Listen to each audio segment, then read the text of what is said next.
Senhores, boa noite. Sejam todos muito bem-vindos a essa gravação da revisão geral da disciplina. Como prometido, né, vocês terão aqui um leve apanhado de tudo aquilo que foi estudado durante o semestre, né, e dará base, né, à avaliação de vocês, que será daqui a 2 semanas, tá? Então, a gente não vai revisar conceitos, né, como o próprio nome, a gente não vai dar conceitos, melhor dizendo, como o próprio nome já menciona, é uma revisão, né, caso vocês não relembrem ou tenham dúvidas com relação a algum conceito, eu solicito a vocês que reassistam a correspondente aula desse capítulo, né, para facilitar o fluxo da revisão geral. Pois bem, no primeiro momento, nós tivemos aqui a avaliação formativa e a avaliação mediadora, né? E nós falamos aqui sobre a interação entre aprendizagem e avaliação na sala de aula, né?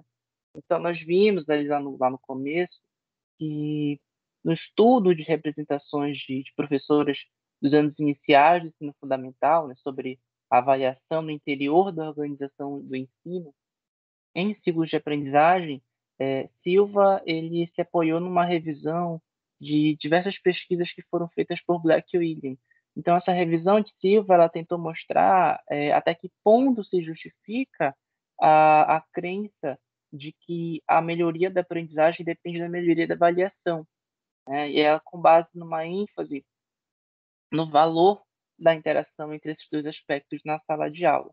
E nessa revisão, a avaliação formativa ela é considerada um processo que engloba todas as atividades desencadeadas pelo professor e pelos alunos, que provêem informações que vão ser usadas como uma realimentação para modificar as atividades de ensino e aprendizagem nas quais estes estão engajados, né? E também mencionamos sobre a autoavaliação diária dos alunos, né? Quando Silva ele também faz referência a um estudo que teve como foco a autoavaliação diária que é feita pelos alunos. E esse estudo ele mostrou que por meio da autoavaliação é possível ensinar os alunos a compreenderem os objetivos da aprendizagem e os critérios da avaliação.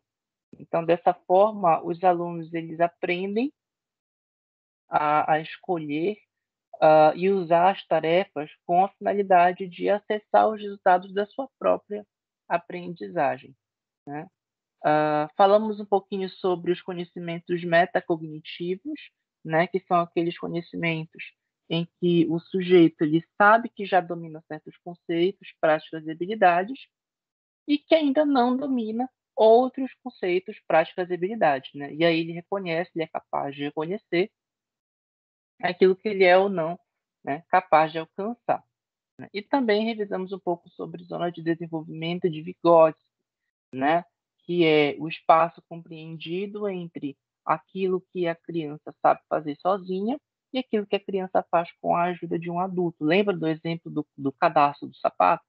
Né? A criança até consegue calçar o sapato sozinha, mas ela não consegue amarrar ainda o cadastro, ela não tem coordenação motora o suficiente para isso, e aí, para amarrar o cadastro, ela vai precisar da ajuda de um adulto. É nesse intervalo entre aquilo que a criança sabe fazer sozinha e aquilo que ela precisa da ajuda de um adulto que vai trabalhar o professor, certo? Outro capítulo estudado foi sobre por que avaliar, né?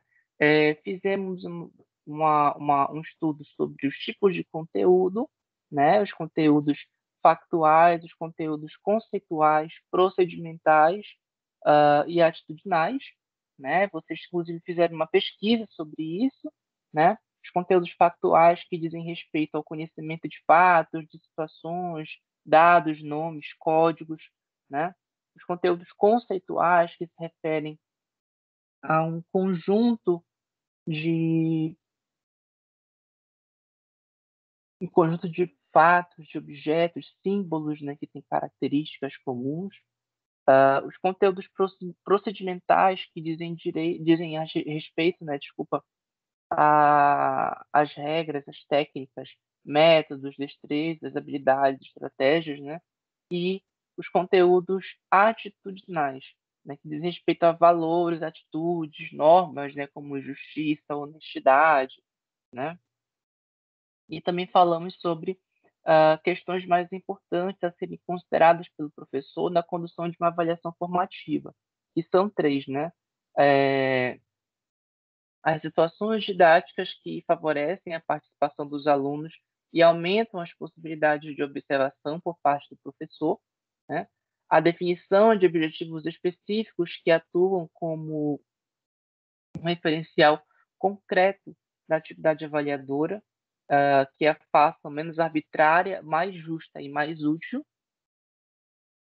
e o auxílio aos alunos para que eles alcancem os critérios que lhes permitam, né, a autoavaliação.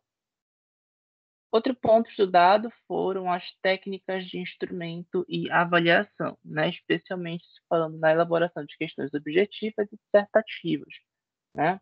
Nas questões objetivas, a gente pode mencionar aqui as questões de lacuna, as questões de verdadeiro ou falso e as questões de múltipla escolha.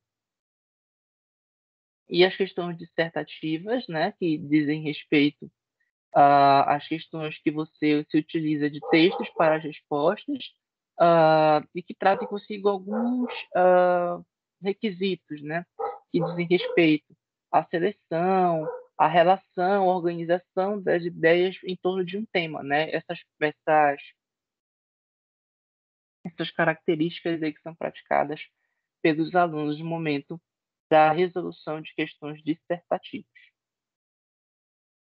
A avaliação nos anos iniciais do ensino fundamental e da educação infantil, né? Falamos aqui sobre os critérios para verificação do rendimento escolar, né? Que são 5, né? Temos aqui a avaliação contínua e cumulativa do desempenho do aluno. Isso com prevalência dos aspectos qualitativos sobre os quantitativos e dos resultados ao longo do período sobre os resultados de eventuais provas finais, né? A possibilidade de aceleração de estudos para alunos com atraso escolar, a possibilidade de avanço nos cursos e nas séries mediante verificação do aprendizado, o aproveitamento dos estudos concluídos com êxito e a obrigatoriedade de estudos de recuperação, de preferência paralelos ao período letivo, nos casos de baixo rendimento escolar, que vão ser disciplinados pelas instituições de ensino em seus próprios regimentos, né?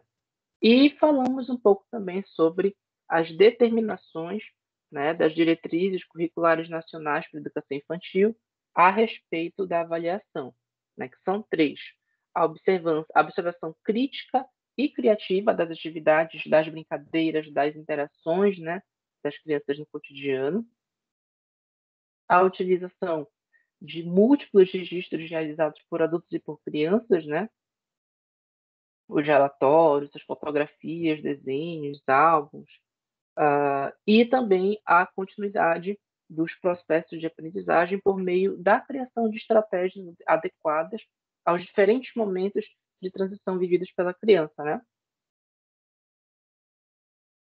Por exemplo, a transição casa, instituição de ensino infantil, as transições do interior da instituição, a transição de creche e pré-escola, a transição pré-escola, né? Enfim. E a avaliação para além das formas tradicionais, né? Quando nós falamos aqui sobre as visões do processo pedagógico, né? E aí nós falamos dessas duas visões que vão existir, né, do processo pedagógico, a visão linear, né, que fala sobre planejamento, execução e avaliação, e a visão dialética, né, que é objetivos, avaliação, conteúdo e método, né? E lembrando que a visão linear, como o próprio nome já sugere, ela é apenas um caminho que perpassa diretamente numa única direção. Então, existe obrigatoriamente primeiro o planejamento, depois a execução e depois a avaliação. Essa ordem ela nunca é trocada, ela nunca é desrespeitada. Sempre acontece um após o outro, né? E também a visão dialética, né? Que de um lado nós temos objetivo e avaliação, e de outro lado nós temos conteúdo e método. E esses dois polos, eles conversam entre si, né? Como que num ciclo, um vai para o outro, diferentemente da visão linear, que tem apenas um fluxo, uma direção, né, para o mesmo lugar, certo? Então, de maneira muito simples, essa é a nossa revisão geral, né, para refrescar alguns conteúdos na cabeça de vocês, aquilo que vocês têm dúvidas, que vocês porventura não tenham se relembrado com tanta facilidade nessa revisão, eu vou pedir de vocês que vocês reassistam às aulas. Conforme prometido, essas aulas estarão em breve no YouTube.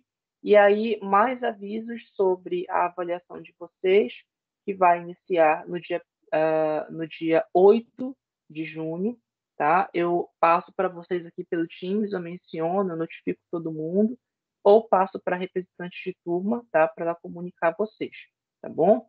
Então, desde já, muito obrigado, né, a quem passou aqui por essa curta, essa rápida revisão. Preparem-se, estudem para a prova, né? Aproveitem um pouco dessa revisão, reassistam as outras aulas.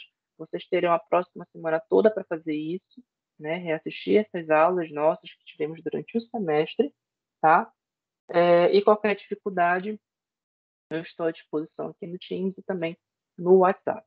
Bom, então, mais uma vez, muito obrigado a todos e a gente se vê nas provas. Bom descanso a todos.